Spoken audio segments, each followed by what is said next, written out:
Listen, I know you, because you're a watcher of this show. You are juggling many, many things and prepping for your holiday feast.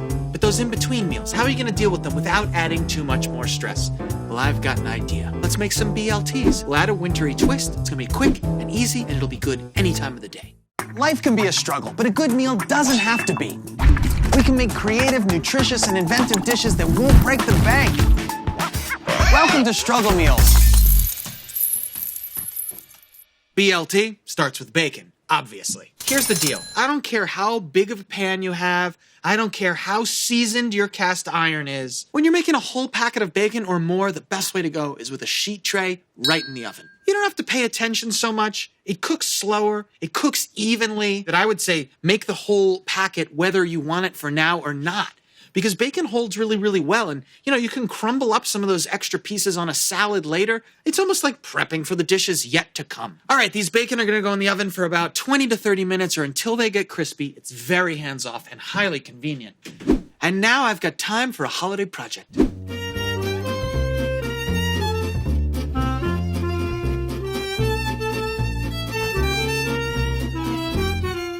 Well, that was some fulfilling quality time. Bacon's coming out.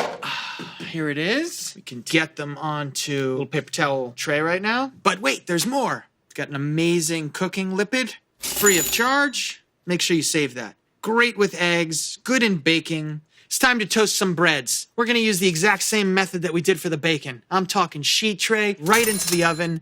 Personally, I don't have a toaster that can handle 8 slices at once, and this is just another way to get it all done in a stress-free, easy-peasy, hands-off manner. Definitely set a timer. Don't forget it's in there. Bacon, lettuce, tomato. Weirdly, it never references the mayo, but the mayo is the key to this whole thing. How can we spice it up a notch and make it holiday-inspired? Why don't we just start with an already great mayo and add some zhuzh to it? Sun-dried tomatoes. Tomatoes are out of season, and that's going to go really well with rosemary. This is a great ingredient because they're made from ripe tomatoes when they're in season. And, a BLT has tomato in it. Why not use one that's going to embrace the season that we're in? You know me, I love a bargain. That's why I grow my own herbs. You pay for something once, and it keeps giving you flavors over time. Let's get some rosemary. You can really experiment with your own favorite herbs here. I mean, that's the whole fun of cooking, right? We're adding in just a little bit of mustard to give it some zing. Very important, because we've got all these, round flavors, and we need something up top. And just a bit of salt. The toast is ready.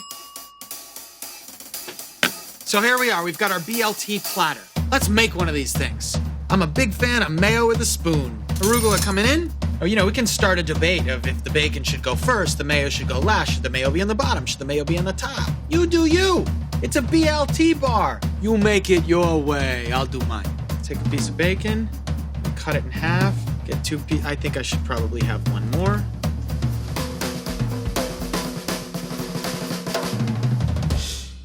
Here we go. These are all the flavors that I know and love in a BLT sandwich, but it just feels a little more festive, a little more celebratory for the time that we're in right now. The BLT sandwich has always been a low-maintenance dish, but today we took the stress even lower by adding more convenience. With cooking techniques like all the bacon in the oven, hands off, saves time. But the biggest savings of all has to be putting this out on a platter so everyone can make their own. But if time savings aren't enough for you and you're looking for monetary ones, this sandwich costs $2.22. And I like that alliteration of numbers. And if I cut it in half, it'll be $1.11.